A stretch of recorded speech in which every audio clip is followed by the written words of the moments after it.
Welcome to this episode of Moments in Leadership. Today, my guest is Sergeant Major Carlos Ruiz, United States Marine Corps, the 20th Sergeant Major of the Marine Corps. Sergeant Major Ruiz is a native of Sonora, Mexico, who enlisted in the Marine Corps in November of 1993 out of Buckeye, Arizona.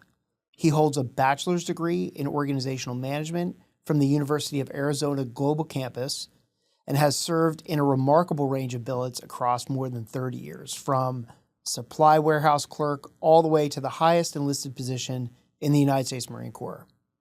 Now, before we get into today's conversation, I want to pause for a moment to thank the Supercast supporters who make this project possible. Their financial support helps offset the cost of producing Moments in Leadership and allows me to keep the show completely free of product commercials. And that support is also helping me elevate the podcast from an audio-only format into a video format. I also want to offer a sincere thank you to Gunnery Sergeant Jordan Gilbert and Gunnery Sergeant Abby Seitz for their help in making today's interview happen. Getting time with the Sergeant Major of the Marine Corps is no small thing, and I'm grateful to both of them for their effort in helping to set this up. Now, if you enjoy the show and you want to support it or help out, you can do so through the Supercast link in this account's profile, or frankly, across any of the social media accounts, or on my LinkedIn or on Instagram, any of those things. Okay, so now back to Sergeant Major Ruiz. He began his career as a supply warehouse clerk with the 3rd Supply Battalion in Okinawa, Japan, before going on to serve as Marine Corps recruiter in Los Angeles and later requesting orders to drill instructor school at MCRD San Diego, where he graduated as the honor grad and the recipient of the Leadership Award from Class 4 TAC 04. He would then go on to serve as drill master, physical training instructor, and ultimately chief instructor at that same school. His combat record includes a deployment to Al Anbar Province, Iraq in support of Operation Iraqi Freedom, and 2 combat deployments to Helmand Province, Afghanistan in support of Operation Enduring Freedom, both with 1st Marine Division Infantry Battalions. He also served as the Battalion Landing Team Sergeant Major with the 31st Marine Expeditionary Unit. His senior enlisted assignments include Sergeant Major of 1st Combat Engineer Battalion, Combat Logistics Regiment 17, and the 4th Marine Logistics Group. He most recently served as the Command Senior Enlisted Leader for both U.S. Marine Corps Forces Reserves and U.S. Marine Corps Forces South before assuming his current post on August 10th of 2023. Sergeant Major Ruiz's personal awards include the Legion of Merit with a Gold Star, Bronze Star Medal with Combat Distinguishing Device, the Meritorious Service Medal with a Gold Star, the Navy Marine Corps Commendation Medal with 2 Gold Stars, and the Combat Action Ribbon with 1 Gold Star. And in this episode, we talk about what it means to lead the next generation of Marines on their own terms, the tension between preserving a warrior culture and genuinely developing humans inside it, and the hard questions about what we owe the young men and women who walk through the door healthy and trust us with the rest. So with that, welcome, Sergeant Major Ruiz, Sergeant Major of the Marine Corps, back for 2nd episode. You'll have to come in for a final episode when you're finally out of uniform for someday. But I got so much to say. Yes, as you can see, we've changed this to video now. So when we joke about our hair, people can actually see what we're actually talking about. But I mean, after, what has it been, 2 years now you've been in the role, or? It's almost 3. Almost 3. Almost 3. Your hair is still the same color. No gray. No gray. It's still the same thickness. So I think you must be doing okay, because I was kind of expecting to see a couple gray hairs in there after 3 years of Sergeant Major of the Marine Corps. I do see some videos. Like I saw a photo of me and I'm in a magazine somewhere, and I just looked at myself and I said, wow, that's so young. Yeah.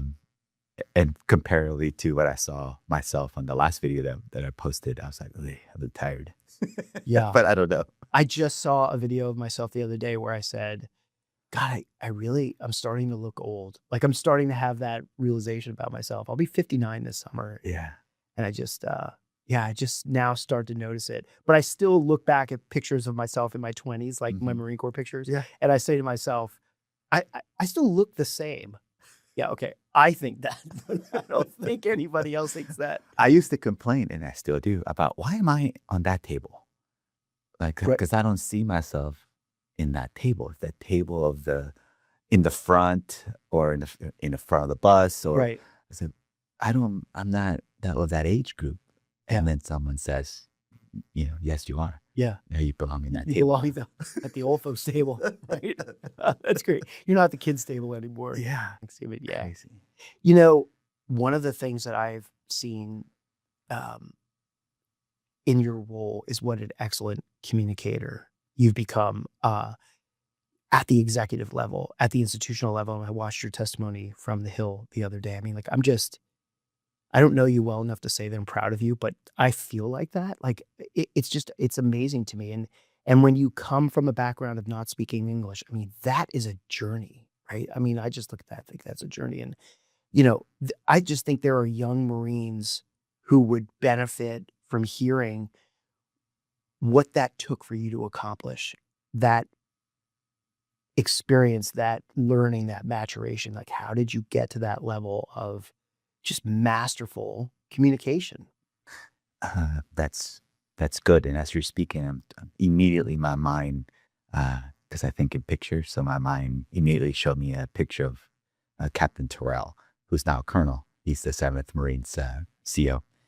And he would give me the fitness reports for me to review, right? Mm-hmm. And I would review them for technicalities. Okay. So I would compare it to the order and then what he wrote. And then I would say the dot goes here and capital, whatever, just for technicalities. And it was him who said, no, what do you think? Yeah. Like, no, I'm not interested in the technicalities. We can fix that at the end. Mm-hmm. But what do you think about this Marine? This is what I think about this Marine. Like, walk me through it or write me something back.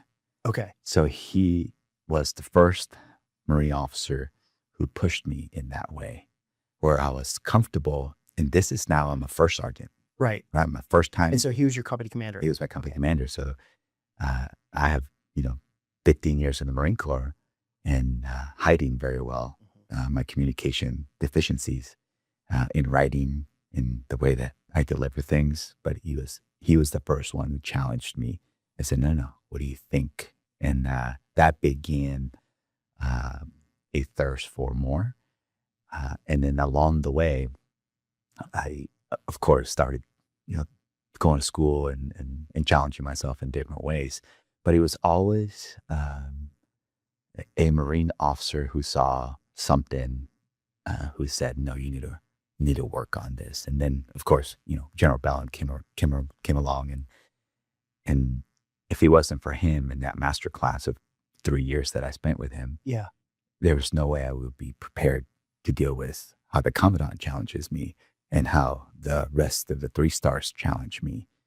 But he did the work, right? Yeah. And I didn't know it then, right. But the way that he put me in pressure situations, I think his favorite thing was after he finished something incredibly well thought out, just incredible how he speaks, right? He communicates. And he doesn't even try that hard. No. At least not visually. I mean, Yes. maybe he's locking himself in a closet and practicing over and over again. I don't think so. No. I think he just does it. Yes, sir. And then he would turn to me after the crowd would be like just stunned.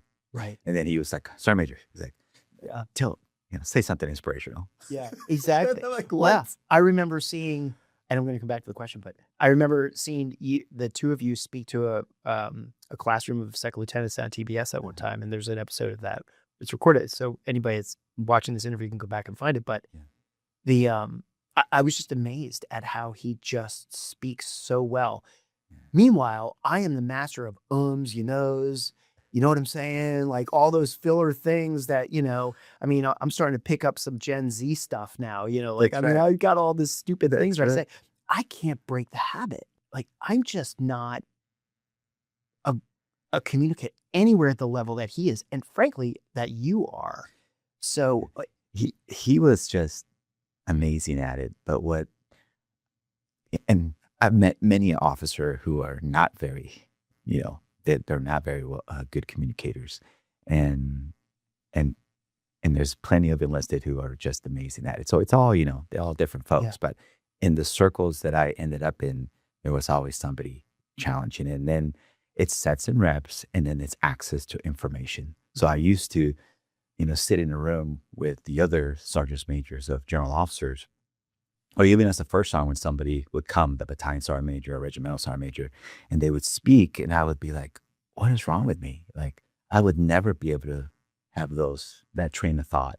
Like, Right. what am I missing? Like, what's wrong? And then as the years go by, the rooms that you're in, the information that's being offered is just at different levels. Right. And you start soaking it in, and you start, moving around in this circle of people who are just incredible. And you can't help but, if you want to improve, if you want to be compelling in that room, you better do Right. your work, because otherwise, the eyes go to the back of the head, and you are put in a corner.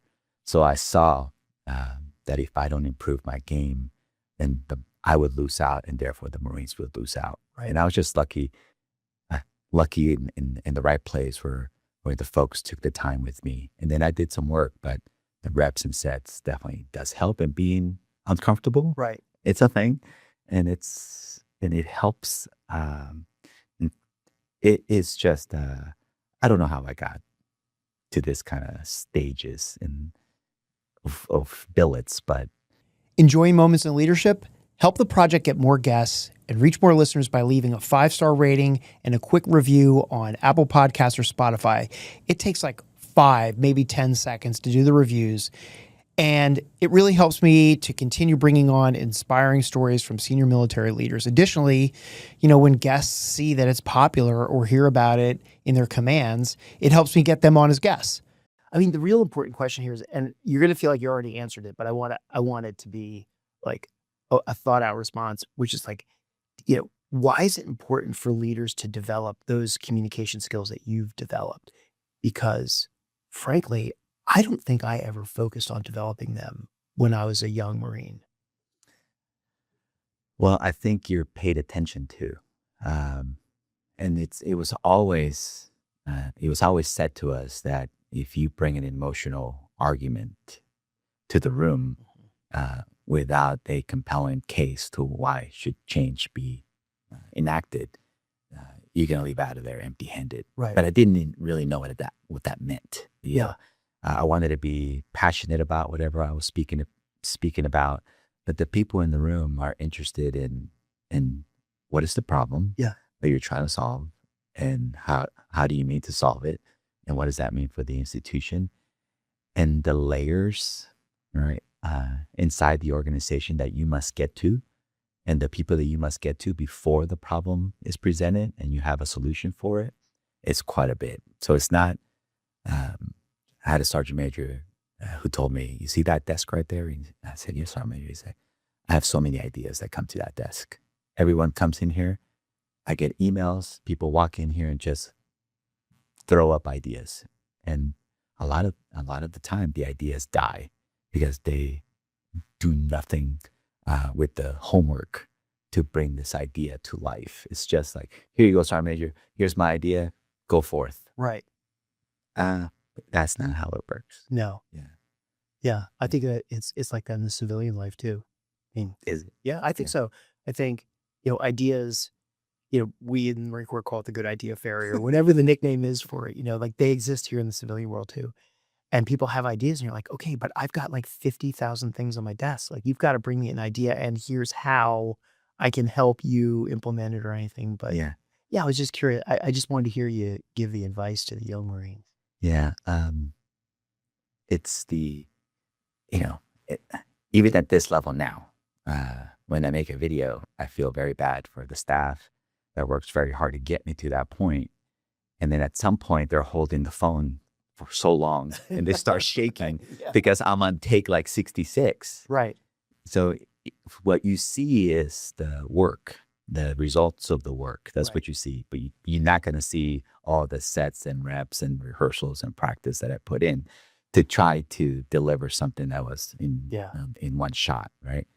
And so I challenged my office that I don't like reading.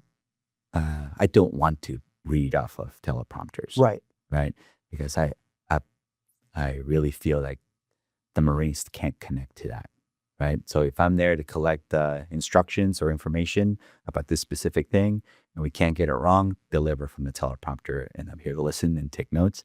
But if you're looking to change an attitude, deliver a message in the same way that you're standing in front of the formation and they can tell that you're being fake, Right. they can do the same thing in social media or in a video. That's not you.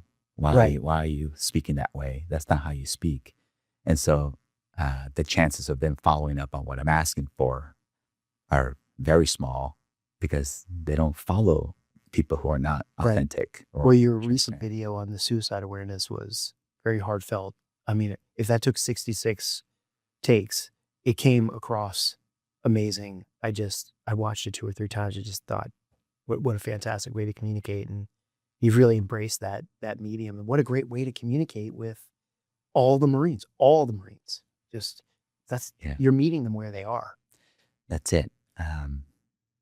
There is a moment where I think, okay, if I can say the uncomfortable things to the world, sometimes I feel like everyone else is thinking, but we're just in the subject of suicide, mental health issues. I think my thoughts are that we're too soft around the issue, and that we don't know exactly what we should do. So we're trying everything to see what does work, and we're investing in everything to see what does work.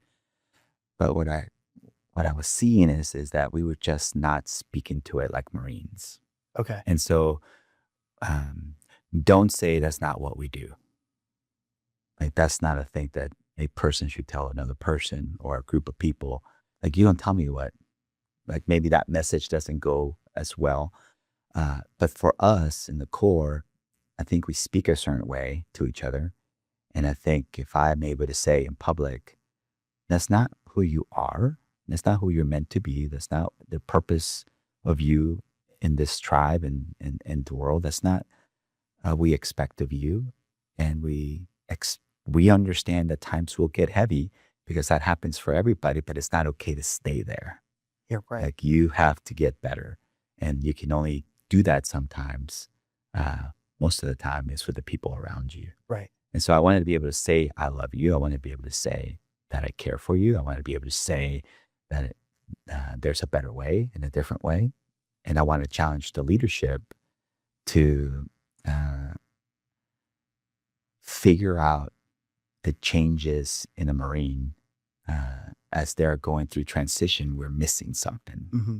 right? So as they're going from happy to sad, whatever life is happening, I'm challenging the Marines in a way that you need to be better at that. Right. Right. And I'm not saying we're broken or that we are.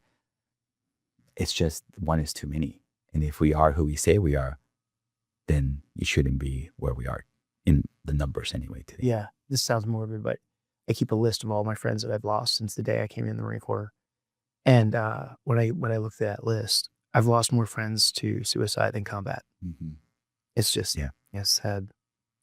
Well, I'm curious now to ask you about today's junior Marines and NCOs, right? Like, so what kind of questions are they asking you right now? And I'm imagining that they've got to be a lot different now than the questions that you and I were asking at our respective stages in life at that point. Yes. I can take myself to don't say anything, don't highlight yourself, mm-hmm. right? Right. It's a young Marine. Never volunteer. Volunteer. Right. Someone standing in front of me and saying, you, and you, here are your questions. Read these questions. No one else is asking any questions. And then I became that person. Right. Right. So you grew up in rec, and I saw with my own eyes mm-hmm. how you're supposed to run when somebody, when leadership comes. So then I started doing that because that was modeled for me. Okay. Right. Like, sure. Here's the questions. Okay. Who are you going to have ask? Let me see him. Bring him to my office. And then they bring me the Marine. It's like, nope, bring me another. Right. So to make the best possible version of a formation in a unit to our leadership, it's a grade. And I looked at it as a grade. Yeah. What kind of grade was I going to get? And what were they going to say about this formation? So the Marines today are very different. Yeah. In that they'll there still are Marines who are saying, ask these questions. I get like a lance corporal who stands up and has the card. Right. Commandant, force design 2030. Right. And I'm like, stop. Who wrote that? Did you write that? You know? And then they give you like, yes, sir, Major, I wrote this question. I said, okay. They're standing up with phones now. Right. Because they have written a very well thought out and researched question that I used to only imagine senior leaders asking because they gave you context before the question. The question always took like 30 seconds to be delivered. Right. Like that's how young Marines are delivering questions today. No kidding. At times. Yeah. So it is different in that. But I will say also, Dave, that I get different questions than the Commandant gets. Oh, I'm sure. Yeah. So I get very direct and very, what are you doing about it? Type of questions, consequences to policy, consequences to Marine Corps orders. Sergeant Major, what about this, this, and this? Yeah. And they bring out examples of failure, examples of how we're not doing very well. And I think when 3 stars, 4 stars come along, they get very boxed in questions about platforms, about future, about size of force, recruiting, retention. So it's different than I've noticed that very quickly. Yeah. Yeah. That's interesting. Yeah. You know, sometimes young leaders, I don't know, could you say like they ask you different questions, but some young leaders focus on everything that's wrong around them, right? Rather than, mastering their own performance. So what sort of advice would you give them to help shift the mindset away from, okay, I can say this, the bitching and moaning, right? To a mindset to focus on the things that they can actually control and then excel at leading in that environment or with that mindset? Yes, I see where you're going. Your environment is not what you thought it was going to be when you first raised your right hand and you thought that the Marine Corps was going to deliver some incredible people in your circle that were going to develop you in a certain way. And sometimes that doesn't happen right away. Right. It happened to me for about, 60 days. It was perfect.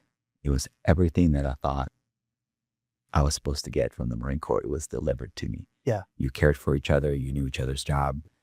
You spend time with each other outside the workplace. It was just perfect. And then inevitably the Marine Corps comes in and says, you're going here, you're going there. And the new person comes in, dynamics change. And then you spend, a year, a decade trying to get that feeling again. And then you realize you're not going to get it again. Right. And then you reach a certain level of years served or rank or responsibility. Then you turn it into trying to deliver a culture where that thing can happen. Right. For others. You're trying to make it happen. So yes, it is natural, it is human for you to look around and say, what's wrong? But the sooner you get after you, and the purpose is you to get better, I think others will follow. In an effort to belong, in an effort to be liked, in an effort to not make too many waves, you just want to check out at 16:30, if that's a thing, and move about your day. But what you don't know is that someone's looking for someone to step up, and it could be you, where you are the one leading by example, that you are modeling the behavior that you thought you were going to get. You're just figuring it out because you're getting the information from people like you, from Marines on all over the media space, where they're looking and searching for mentors and coaches. They're looking at information. They know more about the subject than the senior leaders do because they are just awesome at research. And so if you just step into your own skin and don't be afraid to deliver a better version of you, others will follow. And if you get one more with you, then that turns into momentum for everyone else. Yeah. Yeah. There was a general officer that used to talk about one Marine can make a difference in an entire formation. One Marine can completely turn around a battalion. Or either way. Either way. Right. Yeah. Both ways. Yeah. That's right. And I believe in that. I surely believe in that. So 25,000 plus Marines come in and out of the Corps. Yeah, every year. Yeah. Okay. Every year. Right. And so you have to teach a new generation every year. Yeah. So one exits with the culture, one exits with all the ethics, work ethics, and things that you learn, and the other one comes in just blank slate. Right. Only what they got from OCS, TBS, recruit training. That's all they have. And so there will be some Marines that lock themselves in the barracks and read Marine Corps orders, Moramans, ALMARs, state statutes, federal law, UCMJ, Right. like reading about wave propagation and figuring out how to best fit something into their path. They're just that way. They're driven that way. Yeah. And then most of the Marine Corps learns from instruction. They learn from examples. Mm-hmm. They learn from corrections. They learn by failure. And so this is my point to you, to the Marines, that you must constantly be teaching, because every year a generation leaves, right. A new one comes in, you got to start again. I tell the story of a unit, and it was First Mall, who had a staff NCO PT formation for me to jump into and do a little run. And it's Okinawa, which was brutal, by the way, because we landed like at 4 a.m. and PT right away. Yeah. But the front of the formation was E9s. Okay. So, which was already pretty awesome, right? That the sergeant major and the commander were like E9s in the front. Yeah. You lead from the front. And in the back was E6s, more junior Marines. The E9s, the cadence and the E9s was awesome. Okay. Like one after another. Like, okay, you're done. Next. Right. Hey, I'm next. Never heard it stop. And if you move through the back of the formation, at the end of the formation, the cadence is not as awesome as the front. Okay. Right? Because you assume that the generations are teaching. Right? So if you don't watch it in, E6s to Master Gunner Sergeant or Sergeant Major, 10 years there, you can just have cadence disappear from the Marine Corps culture altogether. Right, yeah. I'm not really talking about cadence. I'm talking about the rest of it. Right. If you're not constantly teaching what we're supposed to do, not do, how we communicate, how we treat each other, it should never be a dull day. Yeah. Yeah. I think that's what I enjoy about, and this gives out like a commercial, but I think that's what I enjoy about doing this and spending the time doing this as a hobby. This project is something that allows people to listen to your philosophy of culture for the next 20 years, maybe. Yeah. Every single guest that comes on here is getting to talk about their perspective on culture and leaving that legacy for someone else to learn from. Right. And anyway, sorry. I saw a clip, a 1994 clip on social media the other day. And a young Marine had bought a camera in Japan. Okay. And he hid the camera on his wall locker. And he turned it on and was recording. Okay. And this was field day inspection. Oh, gosh. Yeah. I'm going to find this. Yeah. And the staff sergeant came in, right? And the young Marines are, parade rest. And then he's going through. And anyways, he identifies here and there. And he's talking to them about, where'd you buy this? Where'd you get this? You got that here? You bought that here too? He's like, yes. And then he scans through where the camera is, but he doesn't register that it's recording. Right. So he's like, where'd you get this? He said, I got it out in town, Staff Sergeant. He's like, you know what? Hey, come see me. We're going to talk about your finances. Let me see, back then, DPP, Deferred Payment Program, whatever it was. Yeah. He's like, and bring me your bill. And he said, I paid cash for it, Staff Sergeant. And I said, okay, yeah, come see me. Right? So in that, 60 seconds, he was already picking up on what are you doing? Yep. Right? I am concerned about where's the money coming from. Mm-hmm. Are you okay? What are you going to do with these things? Someone that was interested in the Marine's life. Yeah. like to show interest in someone's life, right? That actually cares. He wasn't doing it just because it's just part of who we are. Interest. You see somebody as where they are, right? Yeah, care. So that was pretty neat. I'll forward that to you. Yeah, I'd love to see that. It's probably you. No, I would never hide a camera. Those things were like huge back then. There's no hiding it, Yeah, it's funny to see. Anyway, the technology's been crazy. Yeah. As a sergeant major and as a sergeant major of the Marine Corps, I mean, like you are the keeper of discipline, right? And I know that there's a time and a place for direct orders, right? Combat, the range and something's going wrong, whatever it is. But I think there's also times, and this comes from my own personal reflection. I think there's also times where a leader can take the opportunity to maybe not issue a direct order and solicit input before they make a decision from everyone in the group, junior enlisted or, whatever it is. And I fear that sometimes because we think of ourselves as being decisive, that if you don't issue a direct order and you seek collaboration from everybody else, that maybe you look like you're not a decisive person or you're exposing something that you don't know about, and no one as a leader really wants to be there. But I think there's so much value in that.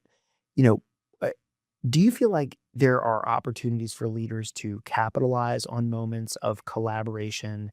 And if so, what sort of conditions need to be set to foster that sort of environment where leaders are comfortable, NCOs, staff NCOs, officers, doesn't matter, are comfortable saying like, okay, what do you all think? But not look like they're indecisive or inexperienced. Hey, maybe I'll start with. And really, that's a second lieutenant question more than anything, or a corporal question, right? Because you definitely don't want to look like you don't know what you're doing, when in fact you really don't know what you're doing. Yeah. I think I would want them to know that it happens at the highest level, that I've seen this commandant, and I've seen other general officers, but this commandant specifically brings out the question, and then says, this is what I think. And sometimes he doesn't say what he thinks. He's done it a different way. Okay. Each time, what do you think? Tell me. And then people start chiming in. And then he stays quiet. It's a beautiful thing about you shutting up. Right. And you just be quiet. And then you see the back and forth discussions, right, that happen. And then at some point, the commandant says, okay, I think I have enough. I think we're going to do this. Okay. Right. And then sometimes he says, this is what I think. I invite you to shoot at the target. Okay. And then here comes one, boom. Well, this is what I think, commandant, right? And then someone says, well, and then he stays quiet. Yeah. And everyone peters off, or it's just too crazy. He's like, okay, I'm good. I'm gonna come back. I'm gonna here's the information that I need now. And he gives them, go find this, and then come back to me for a decision. I've seen it done in different ways. And that's like with a group of other general officers. Yeah. Okay. So at the highest level, that's happening. Right. Right. At the level where the Marines are today, I think it better be happening in that there are Marines in that formation that can run circles around you in different skill sets. Yeah. That the time of the officer standing in front of the formation and saying, we're going that way because these are the facts, are over, because you own the facts. No one could ever question it. That's right. Right. Mm-hmm. And now it's, I think there's somebody in that formation that knows about that subject probably, in 10 different ways that you never even thought possible. Yeah. And so to leverage that talent inside your formation can only, I think, help you achieve the better course of action to take and move on. But Marines do need to know that there's a time and a place for that. And it doesn't have to be just combat. That even in garrison is, this is what ChatGPT is saying, and this is the courses of action that it's telling me to do. I've injected the after actions into my decision-making process, and this is what I think, but this is what my gut's saying. Right. And my gut is saying that this is the other place we need to do, this is the other avenue you attack first and follow that instinct, right? So, and then everyone says, aye, aye. But you need to have capital in that, right? You need to have invested, you'd have created that relationship in order for Marines to be, we've had other discussions in the past about how to execute a task, and you let us in it. And this time you're saying, I'm not looking for anything. We're going this way. Right. Aye, aye. Right. So they're both can be accomplished. And I hope that they're taking the talents inside their formations and leveraging them in order to get to her. Yeah. When you see the generals get together and the commandant handle like, hey, here's what I think, or he's just quiet, listens to everybody else think. Do you take the experience that you glean from that and apply it to your own like sergeant major symposium? I think that's what you call it. Yes. Okay. So like, do you then sit down with the sergeant and be like, okay, I'm going to do that too. Watch this. Yeah, I do. Because each one of those sergeants major has been raised by the Corps in a different way. Sure. Right. Yeah. And there are people in that room who have had numerous billets, 2 times the amount of billets that I have had. Mm-hmm. And I'd be a fool not to leverage, where they come from and what they've learned. So I do say this is an institutional problem. What say you? Or who are we going to send to take over this unit? And then I allow for the back and forth. And then I say, okay, I have enough. And say, we're going to go here. Right. We're going to have this person, or we're going to go this way. And I think because we are who we are, when everyone had a say or an opportunity to have a say, and we're going that way, everyone says we're going that way. Right. And they think about the institution first, and not necessarily that I'm trying to win my argument, or I think you just get to this level of experience where it's not about me or my position on the field. It's about what's best for the Corps. That's such a huge point. Can I dig on that a little bit? Because I, in my past, and maybe even later today, could be guilty of the same thing where I focus on making my point because I want somebody to understand what I think, and or defending my own position, or even worse, wanting to win the debate. Yeah. Human nature. When do you think Marines cross that threshold? Like at what, this may be an impossible question to answer, but I'll just ask it. Like, do you see a point where people actually transcend into that aha moment of, man, I gotta stop trying to win the argument and get the decision to result in the best interest of the institution, of the Marine Corps, or the service wide? Yeah. What I've seen is that when you allow those discussions to happen, there's inevitably somebody who is so compelling of their point, right, that you can't help but to, wow, like I never thought of that angle. I never thought of thinking of that issue in that way. That you can't help but to feel a little less than in your own head about, why didn't I think of that? Yeah. Right. And then am I way off? Like, what have I been doing wrong that I didn't think of that? And so you spend, the next few months cycling in the back of your head. It's like, okay, I am missing something. I need to be in more rooms. I need to dig into more, because I wasn't there like that other person was there. But also, again, it comes with the access to the information that you're privy to, right, and the rooms that you're in. And so I think when those moments happen, you can't help it. If you're a professional, you better get better. Yeah. Right. Because the last thing you want is for you to open your mouth and people open up their phones, because you're not going to bring anything to the table, and you're going to be put in a corner. Right. Make it. And then your Marines suffer because you have an inability to compel the room. Right. When you're in your sergeant major symposium, is every single for the most part, is every single sergeant major there, or like battalion level sergeant major, all the way up to, or is there some sort of like, yes, sir, grouping?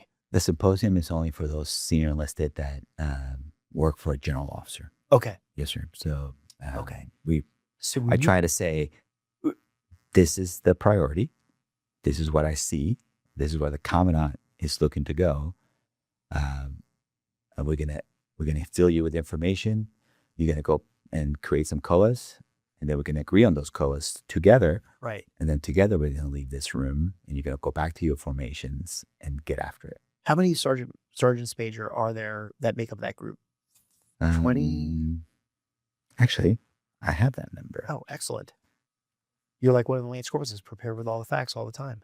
Yeah, because it's a thing. Yeah. Because there's only so many, I bet. right? And it probably fluctuates up and down a little bit based on some joint billets. Yes. Okay. And so at the 07, 08 level, there's 35. Oh, that's more than I thought. Okay. And currently we have 2 Marines that are in the joint billets at those levels. Okay. At a 09 level, there's 10 billets. And then there's at 010, it's 1, but we also have 2 combatant command C cells. Oh, really? Currently. Marine Corps does. Indo-PACOM Yep. and Southcom. Okay. Yeah.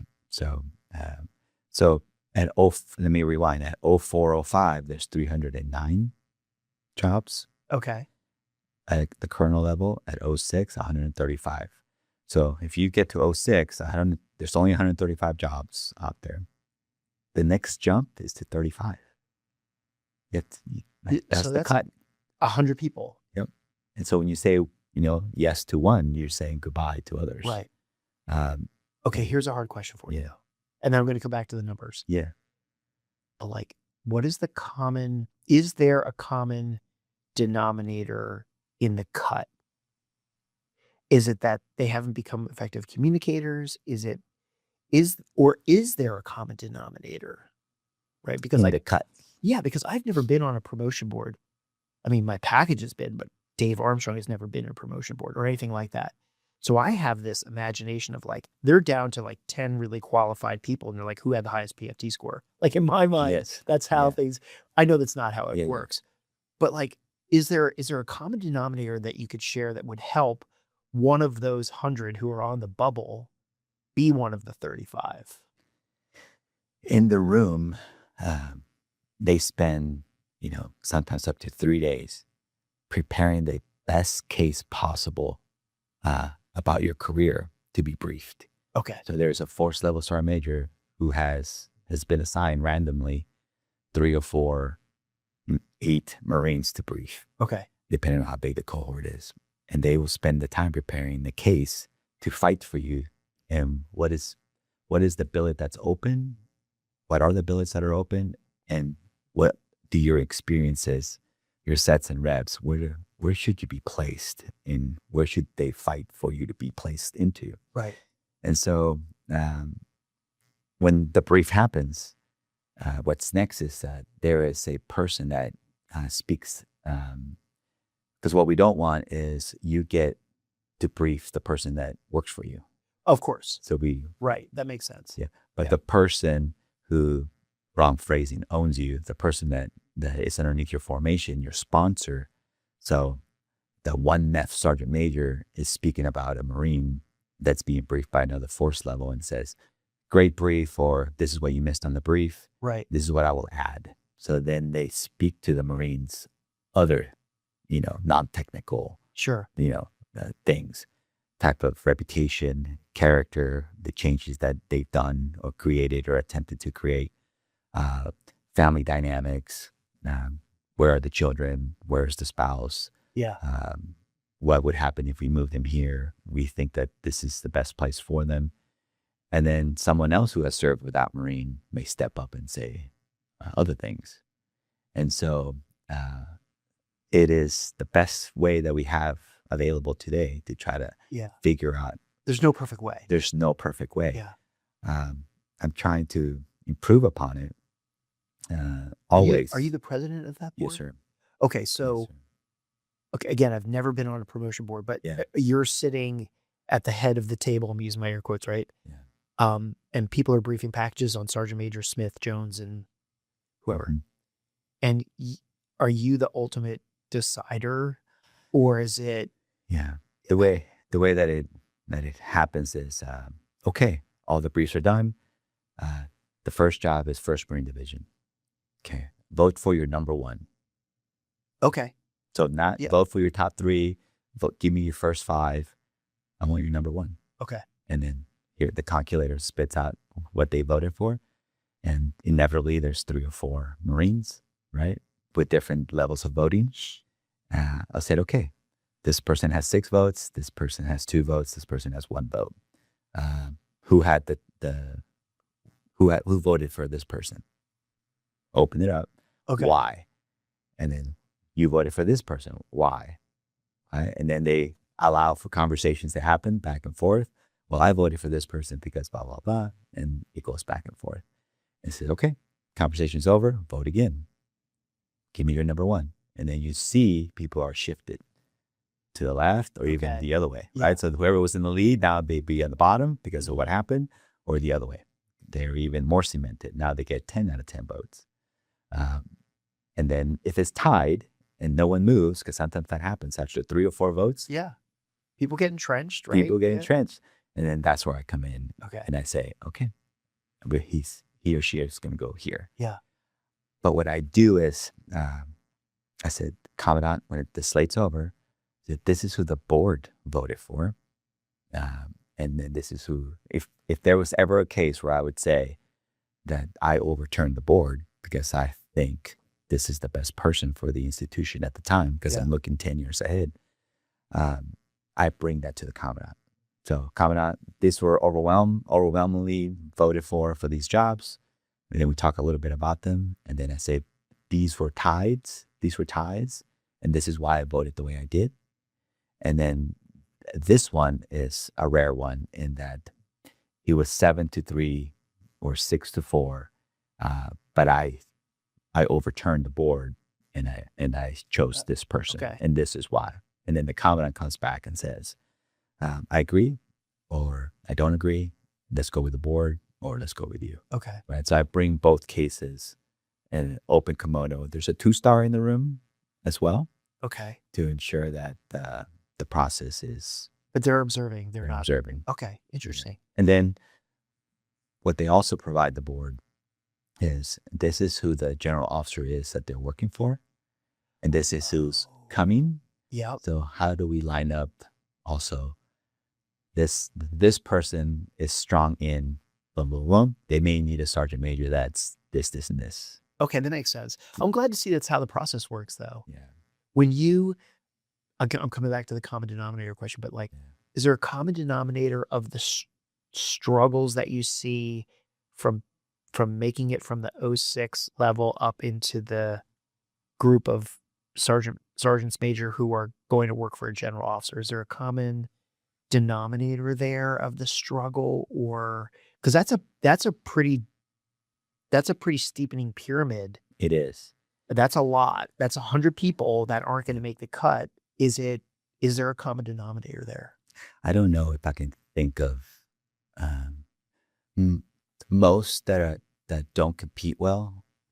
It's almost they did it to themselves. Right. Right. In that even I will only serve here. Right. Okay. All right. Or this is my family dynamic, or they had issues in the past with something. They almost always come into the room already behind. Yeah, right? That makes sense. Because we know, right? Still, we will issue that name, and still they will get briefed. We do allow at times where the family dynamics are not. It's just not a good year. Mm-hmm. So if we allow a letter of non-consideration because this happened to my family, right? It's just this year. But I'm still in the fight. Like, I'm still good in the room. And I think sometimes it's believed that we don't take it seriously, or that you're disloyal because you because the Marine Corps says you need to move. So move. Right. And sometimes people may think that we hold that against you. And what I'm trying to convey and communicate to the force is that talk to me, talk to your sergeant major. Let us know where you are. Right. Because if you're just putting on you, because we also send them a questionnaire to fill out, but very Marine-like, it's wherever the Marine Corps needs me. It's very machine. This is what it's expected for me to say. So they put that on paper, and then we assign them somewhere, and we don't even know it, but we're putting them in more financial trouble, or we're putting them in contrast with the family dynamic that they have, but they didn't share it. So then it's too late, and it blows up, right? So for me, it's tell us where you are, and we'll meet you where you are, and if you've been rowing and there's talent there, and there's room for growth, and your commander believes in you, and the opportunity, there's 10 people in that room for the slate anyway, who've been where you are. They understand, and we can figure things out. Don't just, write what you think we want to hear and not communicate where you are. Right. We'll figure it out. That gets back to your caring about people, empathy, and all those other things that I don't know 30 years ago if we were as good at it back then as we are now, but it's really great to hear you say that those things are all serious considerations for serious decisions. That's right, sir. On the other side of that coin, for commanders, there's an expectation of you. The Marine Corps needs you here. But I just got here like 13, 15 months ago. Yeah, you need it here now. And you're like, yeah. Right. And you'll yank your whole family up, and you'll move, or you'll go by yourself first. And there's never a peep, is what I've noticed. Right. And I think it's not the right word, confusion, but as a first sergeant and as a sergeant major, we should have that same attitude. And that when the commandant says you can stay in one place for 6-9 years, because we're trying to be smarter about how we move you, better talent manage the force, that doesn't mean first sergeant and sergeant major that you get to demand, different word, right? Demand that, well, I will only serve in this coast, or I will only serve. Right. Like, that's not how it works. Like, we'll have a discussion, we'll work with you, we'll see where you are. But if I need you here, I need you here. That is the expectation. So it is a balance that we have to achieve, Dave. Right. And we're trying to figure it out. That's great.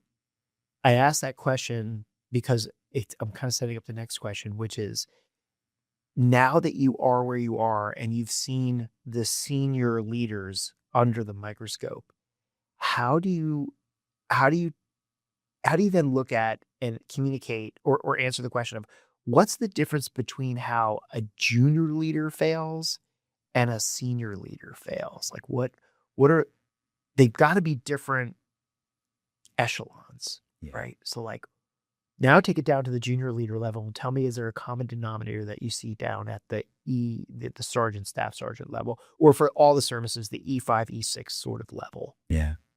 And this is going to be, it's new in my head because it's been moving around in my head. But in that video that I did recently, when reading the comments, there was a comment in there that stuck with me. You're not supposed to read the comments. I read the comments. Whoever says they don't read the comments, they're lying. They're lying. Sometimes I do read a comment. I'm like, oh gosh. Right. The people who don't read the comments are because they went and read the comments. Yeah. So there you go, right there. But there was a comment there about clicks, like little clicks, like high school clicks, like high school clicks, right? And it's been bothering me, and because I went back in my head in my time as a young Marine, I said, were there clicks then? I guess they were. They always have been. But I do think it was different. The NCOs that I had, they would bring you in, even if you were not performing. If you were the weird kid, the shy kid, the weak kid, whatever your problem was, they still brought you in, and it was a thing for the NCO to protect you from the other NCOs. So if you got a problem with my Marine, you come to me about it. Right. It was that hard NCO, like, these are mine. These are my, right. These are my Marines, right? Yeah. So whether they were on light duty or heavy or whatever they were struggling with, they were still mine. You got a problem with it? Come talk to me. And the NCO would spend an enormous amount of time working with those Marines, working with me to get them up to speed so that we would never embarrass them. Okay. So that was the world that I grew up in, where I think maybe today with failure in a young person's world is that if you are not contributing, if you're not part of the team today and you find yourself out because you're hurt or you're struggling with finances or something's going on, like you're out. And it's almost like your staff and CO's job or your officer's job or the community counselor's job or the chaplain's job to fix them. Mm-hmm. And then we contract out the help and then go get fixed and then come back to the team where the thing may not be happening as much as I want it to happen. Right. So if you fail, I think of failing to call cadence. I failed to call cadence when I was a young corporal. And I used to hide behind the guidon. And no, I don't call cadence because I carry the guidon. Right. Like, shut up, turn over the guidon and come out here and call cadence. Right. And then I failed. And it was the end of the world at that time because I was embarrassed by the junior Marines and my peers, and the sergeants figured out that I had a hole in my swing, and they knew it already. Right. So they just made sure that humble pie, and now you're going to get better. Right. Yeah. But in that time, it was message to Garcia time. Remember that? Okay. Yeah, sure. Yeah. It was like, here's the mission statement. Here's your task. Go figure it out. To me, it was, you have to read this book. Right. Yeah. Yes. Right. That's right. Yeah. Right. And you did everything possible. Mm-hmm. God help you if you came back and asked for help. Yeah. Right. Right. And then it became like text message to Garcia a little bit. And then it became like why. And 15 years ago, it was why. Because we want Marines to think critically and ask lots of questions. And why are we doing what we're doing? Yeah. So, failure at that moment for me, it was drilled into me, message to Garcia. Okay. Someone didn't have to tell me. I knew that I needed to go call cadence, learn how to call cadence, and I figured it out. Where I think today, as the Sergeant Major of the Marine Corps, when I see, we talked about suicide earlier, I look at that as failure on my doorstep. Like, that's mine. So from not calling cadence to an institution has Marines in it that are ending their own life by their own hand, I see that that's my fault. Right. So that's a failure on my part that I can't figure it out. And I know it's it's a societal thing. And I can go to Colombia, I can go to Chile, I can go whatever country, and we have very similar issues. Right. Right. But we're supposed to be different. And we're supposed to be this tribe. So what is it that I'm not hitting? What is it that I'm not touching here that's changing the momentum the other way? And that's why that video came out. Yeah, we don't do that. Yeah, we don't end our own lives. And here's some things that you can do to make sure that doesn't happen. Right.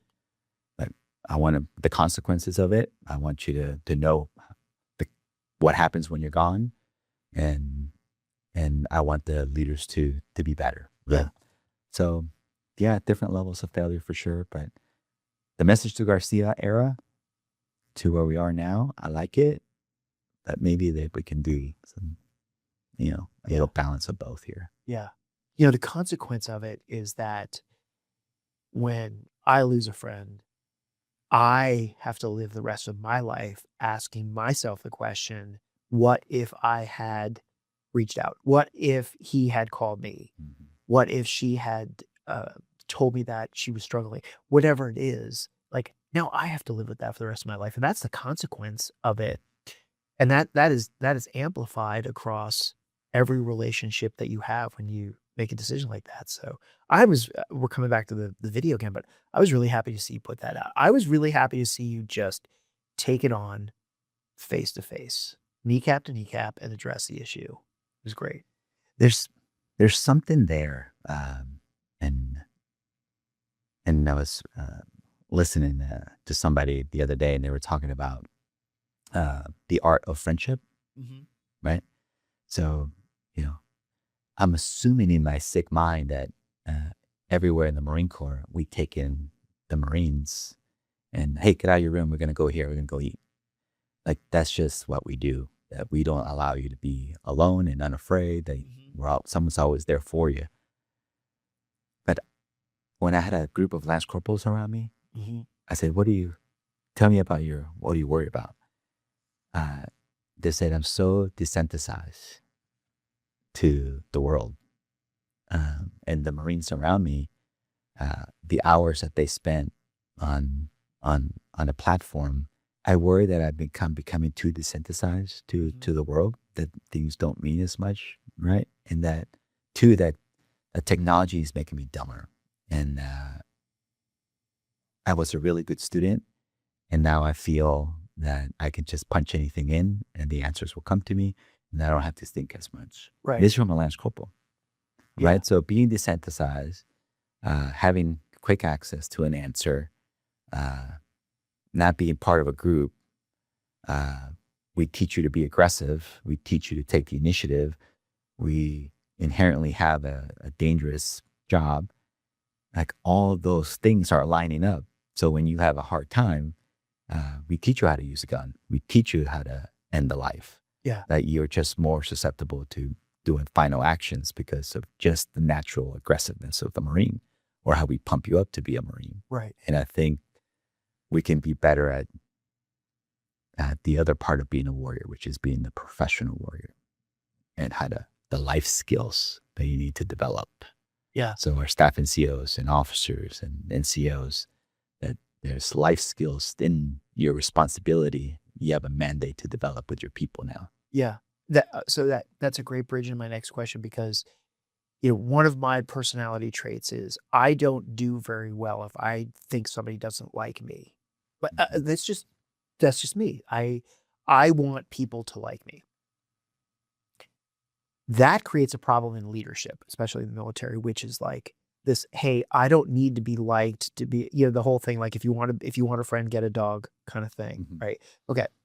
That doesn't work very well for me, but I think there is this component of it. There's a component to leadership where you have to be a likable person, right? So I'm wondering if we should give some more weight to how leaders are perceived by the people that they lead every single day. And so quick example would be, if a leader standing in front of a formation is universally disliked by the people sitting in that formation, is that something that's important to evaluate and improve upon in the context of leadership in the military? Yeah, that's tough. Because I'm thinking, we hand out a survey to the young Marines and tell me about this leader. Here's the questions. Here's the questions. What do you think? I see that as it's a snapshot in time, right? So, 2 weeks ago, this person was not very nice to me and held me accountable to this. Right. I still have a grudge. I still haven't processed why this person did what they did. Right. You probably get different results after a 15-mile hike than you do after a 96. That's right. So I worry about that, right? And I think, there is a demand for authenticity and transparency from this generation, from its leaders. But if you're authentically an a-hole, right, like that's who you are naturally, do you know that about yourself? Great. Right. Right. And so maybe it's getting that feedback from the Marines, registers like, oh, I had no idea that people thought of me this way. Right. I've seen surveys where it said this person is, doesn't smile or doesn't, he's just grouchy all the time. But when I came to them with my problem, they took the time to take care of me. Right. So you can be, you and continue to work on yourself. But the trust that Marines have in you is because the effort that you put into them. Right.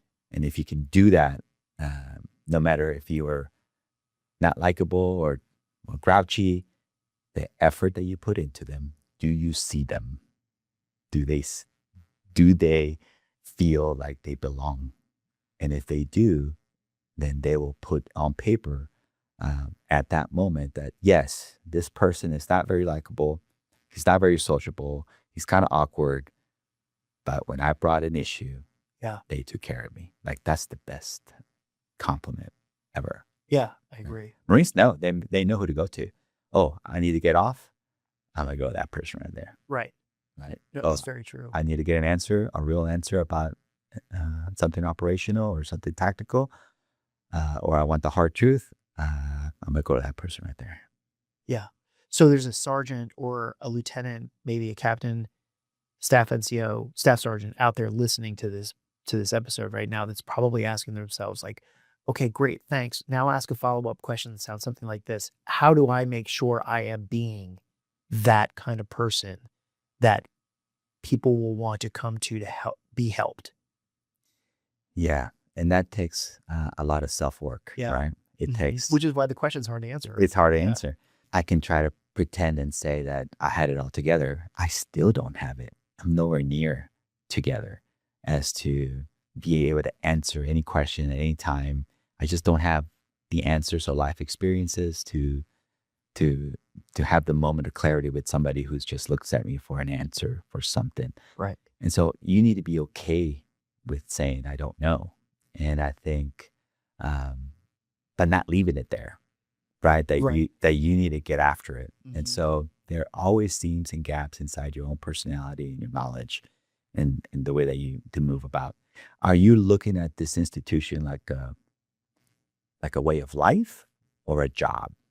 Okay. Right. So if this is a job for you because it pays the bills, you get awesome TRICARE. It is something that pays the bills. And I think what you'll get in return are Marines who treat the Marine Corps that way because they see you treating it that way. If you have processed in your head that you are 15 years now and you're now a staff sergeant going to gunnery sergeant, and you're still dreaming and aspiring to be this other person, but you just can't make that leap. So you stay in and you haven't paid attention to life that's telling you, no, clown, you belong here. Right. Your skill set is people. Your skill set is inspiring folks to want to be better, but you're so focused on becoming this other person that you are leaving. You only bring to work half of you and the other half is somewhere else. Right. Right. If you can be present, all of you, as much as you can, as often as you can inside your formations, I think that will make you a better version of yourself. And Marines are naturally attracted to that. Yeah. If they see that you're distracted and you are not all in on Marine Corps. In my day, maybe in your day, we were not allowed to speak about our plans after the Corps in public. I don't remember there being an explicit rule. It was implicit. Like you just people didn't want to hear about it. You were disloyal. That's right. You were talking about That's right. What your plans were. If your plans were at 20 years, nobody wanted to hear it. That's right. Yeah. That's right. So it's funny. You artillery officer, I'm a supply person, and yet we have the same memory. Right? Like, no, you don't get to speak about because others are listening all the time. Right. Or you may be influencing people to follow your lead to get out. And we don't want people to get out. That's right. We have our own process for getting people out. It's called the promotion system. You're not allowed to participate in that by convincing them to self-select out. Yeah. In the reality, the hard truth is that if 25,000 plus get out every year, I'm only keeping 9, maybe 13,000 a year, depends on the year. Yeah. Everyone else is leaving. Everyone else is gone. So it is our responsibility to make sure they exit properly. I agree. Right? So I was curious to see how we were doing as a Corps transitioning young NCOs out of the Corps. Okay. Because I'm only going to keep so many. So how am I doing with the other? Right? I want to take care of them too. Right. Was he a recruiter? He was 03. I think he's a machine gunner. Okay. Yeah. But this is how he put it to me. Sergeant Major, you great job on job fairs, how to do job applications, resumes, like, I can do skill bridge, I can do all these things. Technically, I think we're doing great. Right. What we don't do well with as a service is preparing the Marines how they're going to feel. And I'm the Sergeant Major of the Marine Corps, and I'm supposed to have an answer, but I've never gotten out. You do. Oh, yeah. Yeah. I have no idea how to get out. Right. And so he says, this is how it feels. This is how I can describe it. He said, it felt like I was in a 96. Okay. And then it felt like I was on leave. Okay. And then I was ready to return in my head to reality, which was the Marine Corps, but there was no returning. This was my reality. Yeah. He said, so it's like somebody plucked me, and you can probably describe it, in the same way, in a different way than did he. And so I am fishing around to how to better prepare Marines to exit. But I'm also trying to compel our leadership to invest in the professional development of the Marine, because most will leave. Only very few will stay. Well, sooner or later, the Marine Corps tires of us all. Mm-hmm. You're going to get out someday. The commandant's going to get out someday. Everybody's getting out someday. I think what I would say, based on my experience, is that if you're a leader and someone is telling you that they're getting out and you've chosen to stay in, don't take it the wrong way. Mm-hmm. Nobody's judging, right? And don't judge that Marine for getting out. But as a leader, I would listen very hard to why somebody says they're getting out, because there's two different kinds of people that get out. There's people who have a plan and a passion and they want to go do something. And those people get out and tend to always have a great memory of the Corps, right? Like, let's look at some of our famous actors, right? Like Adam Driver and Rob Riggle, those people, right? Like, they had a plan to get out and pursue whatever. And they speak really, really fondly about the Marine Corps. Yeah. Then there's the people who get out of the Marine Corps because they don't like the Marine Corps and they don't have a plan. They just know that they don't like it. And then they get out and the whole thing starts, like, I'll ask you, like, how many great memories do you have, funny memories do you have of boot camp versus the bad memories? Like, you tend to forget the bad things and only remember the good things. And the people who don't have a plan when they get out, I see struggle. And so as a leader, I think if you listen very carefully to the people who say they're getting out and you identify the person who's like, I've got a plan. I'm going to go to graduate school. I want to go do this with my life, whatever it is. Those people probably don't need a whole lot of help transitioning because they've got their own plan. Right. It's the people who are saying, I don't know what I'm going to do. All I know is I'm getting out. Mm-hmm. Those are the people that have a problem. Yeah. You've got almost 3 years now in the billet. And so if you were to reflect back on those 3 years, are there things that you look at it and say, I'm really glad I focused on that? Or are there things that you could look back on and say, I really wish I didn't focus on that? Or here's something I didn't consider and I wish I could go back in time and focus on that now? That's good. And this is your turnover for your successor, right? Yeah. At the time, almost 3 years ago, you think that your ideas are ready for prime time, but you need to spend some time understanding how the institution works. Yeah. And much like your world, I'm sure the idea that you had 3 years ago, no one was ready for. But all of a sudden, the people and the time has arrived where this is the team that actually is could be more receptive to that idea that didn't work 3 years ago. Now it's ready. So being patient, I think I learned to be a little more patient in that the Marine Corps is just not going to move because you're the Sergeant Major of the Marine Corps and says go that way. Right. 3 years ago, I started with discipline and standards. Yeah. Like I thought we had lost a step and we needed to tighten it up. And then a year passed by. It's like, why are we not done? I said I want disciplined Marines and standards raised. And then the second year went by, still not done. And what didn't hit me is that it's not a destination. You're never going to get there. It's a way of life. That discipline, the chasing of being consistent, of trying to get better every day, of showing up every day for your people, understanding the standards. It is understanding your people. It is an everyday thing. Right. I think I would have liked to spend more time on pushing to the leadership.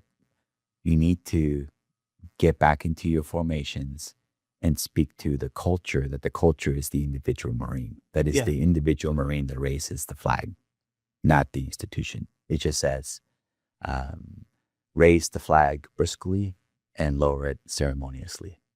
How it happens is the beautiful part, that the corporal allowed for practice and rehearsals beforehand and made sure that they understood what they were doing and how they grabbed the rope and how intense they saluted the flag as they went up and how tight they were. And then there's a staff NCO supervising, right, that allowed for that time, that allowed for the rehearsals. And then there's the officer who's making sure it's going off without a hitch and provided the time, right? So I think sometimes we don't do a very good job of explaining the why we do what we do. And we spend a lot of time teaching what to do. And it is in the why that makes us who we are. Yeah. And all the little things, right? So I don't have regrets because the timing has come to a place now where the ideas of when I was talking about Marine Corps total fitness 3 years ago and people roll their eyes back, now it's all the way from the Department of War. They're talking total force fitness. They're talking about raising our service members like Division I athletes. Like, right. That is, 3 years ago, it's like, what problem are you trying to solve? Like, we're good. Right. We make recruiting, we make retention. We're everywhere. Like, why do we need to feed Marines a certain way? Why do we need to have therapists and sleep folks and all these people available for Marines? I think it's there. So the barracks, the money is always going to be a problem, the budgets and all that. But here we go. Timing shows up and here's a new great big budget.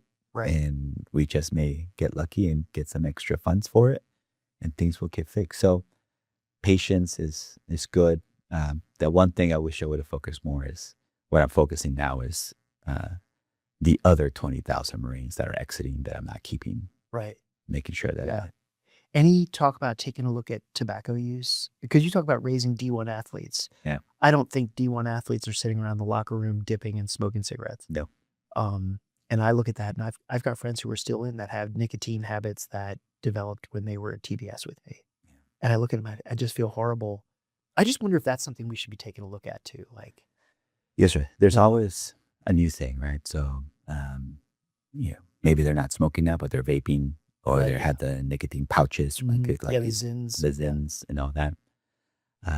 If I were to offer a young Marine who comes from the other side of the tracks and was eating cheese sandwiches because that's all they had in their family, like, where do these folks come from? We need to know where they're coming from as a young staff sergeant. Right. Who do you have in your formations?